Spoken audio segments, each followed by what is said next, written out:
So I went outside and got all bummed out because I still have a broken tiller. Or at least, you know, I snapped the belt.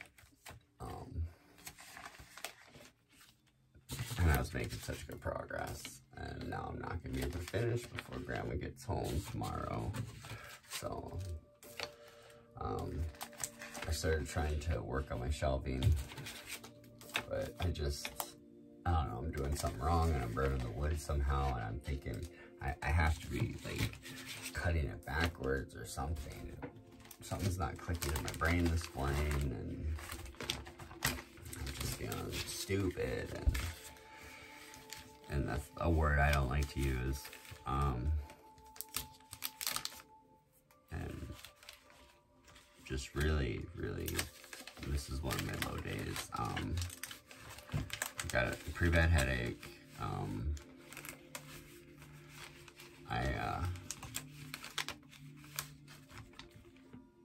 Probably on the borderline of getting a migraine, actually. So I thought I'll listen to some relaxing music and try to clean up my space here a little bit. And maybe talk. Because, you know, I always tell people how I'm a mental health advocate, yet lately I haven't been talking about, you know, myself and what I've gone through. And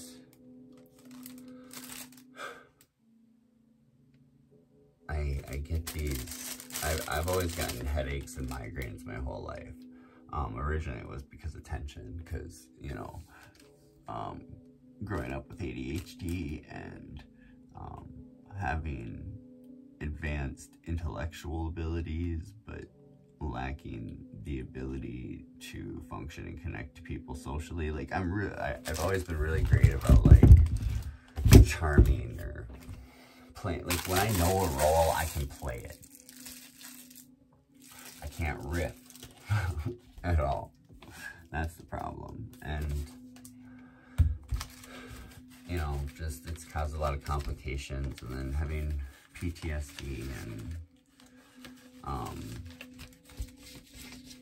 having anxiety and depression issues, like severe. It's like, I'm pretty sure it's a family trait, probably on both sides.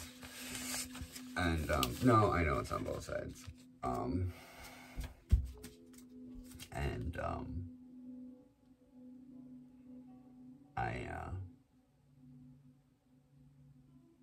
You know, this is just early when I was a kid, my childhood and my teens. And then, like, when I got out of high school and I wasn't constantly being bullied and stressed out for not being able to understand people and fit in and stuff, I stopped getting the headaches and the migraines and stuff. And then I just so happened to get in a car accident, and I was having issues afterwards. Or no, it wasn't a car accident, I'm sorry. The car accident, they did a scan on my brain though. They did a CT, I think it was. CT or MRI, and everything looked fine. And then a while later, I injured my shoulder at a place of employment, and I kept having problems with it, and I started getting this tremor, which I still have. Today it's surprisingly pretty good for how much I've been using my arm. But they ended up doing a whole bunch of scans trying to figure out what was wrong. And at first it was just cervical, and they didn't find anything, so they're like, hey, let's take a look at your shoulder and your brain. And they found my brain tumor. So after the brain tumor, there was issues with my shoulder too, by the way. But after the brain tumor, I got a staph infection, and I had to have my head opened up a bunch of times, and the scar tissue got pretty awful.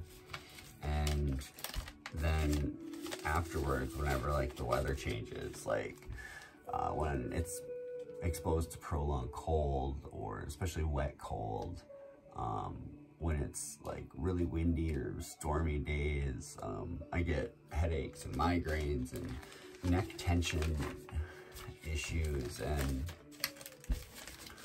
it's sometimes it's about as predictable as the weather itself, and it interrupts my social life, my ability to work. Like today, I you know, I'm starting to feel like, because I can't function on an everyday level in the same way that other people do, that like I'm not a person, or I'm not, you know, equal, like I'm not as much of a contributing member to society, and I don't know what to do about that. And I've been an advocate and fighting stigma for mental health and patient rights and child abuse prevention and gay rights and the rights of people of color, and I've, you know, gone to protest and signed petitions and talked to politicians, and but when it comes to myself, I have like this really messed up, like, I even try to play like that game where it's like, what if I was my own friend, or what if I was my own patient, and it just doesn't feel the same. But this is why I want to stay single now forever, because I need to just spend a lifelong journey figuring out myself and doing that super difficult thing that apparently nobody even seems to realize that they need to do, because we're programmed from childhood to find something outside of ourselves to complete ourselves. You know, find a partner, find an education, whatever it is. It's just, I don't know.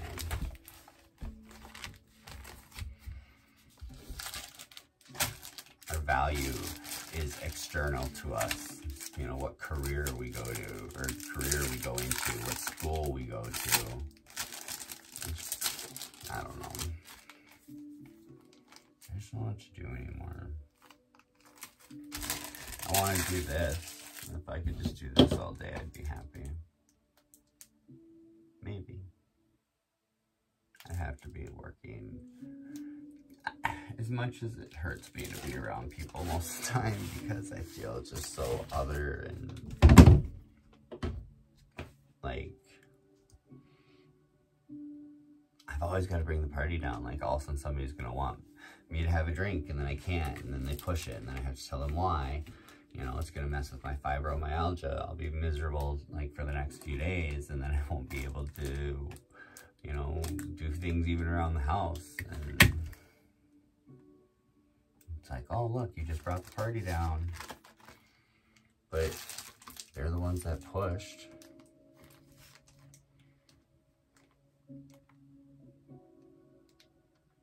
I don't know. Oh. That's right. In the hospital, I found.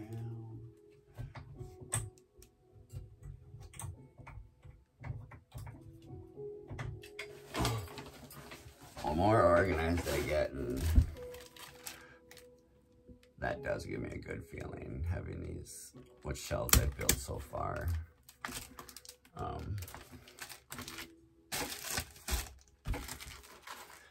Why does that one feel so thick? Oh, because there's like nothing in this one. Duh.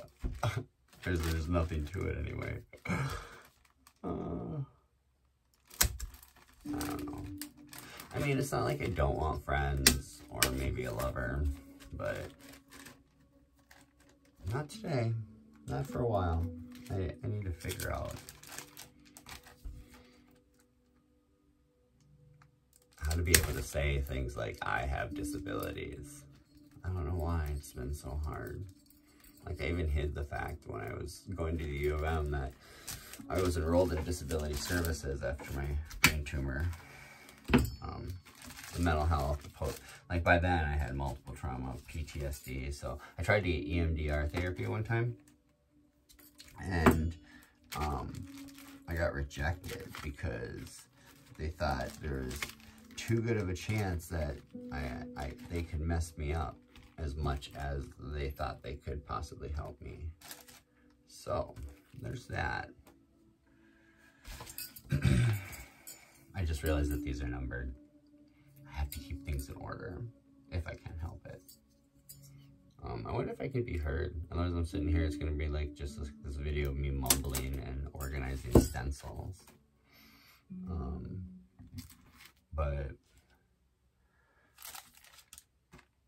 I don't know.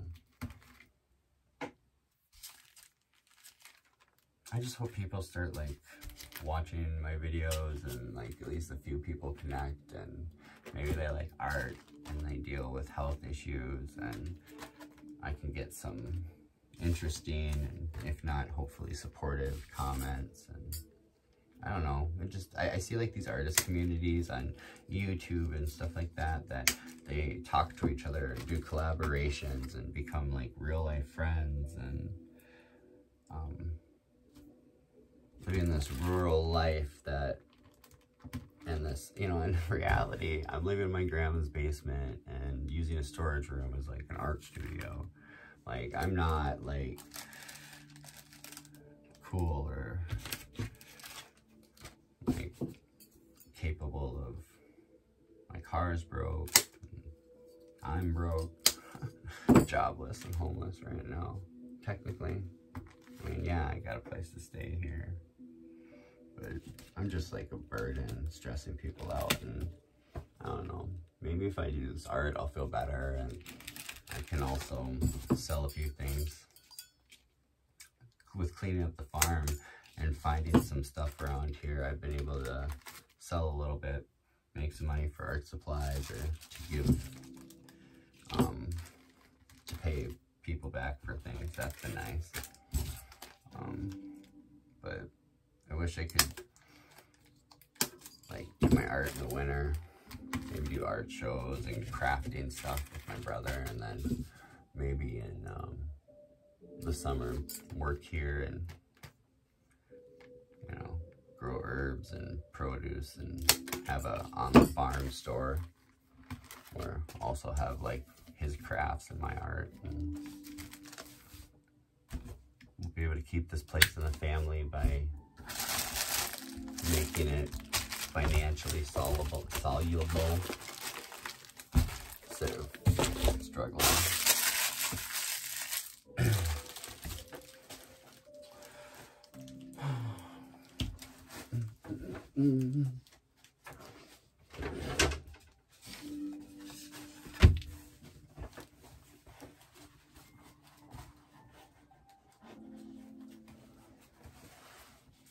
Hey Google, set music to 40% volume.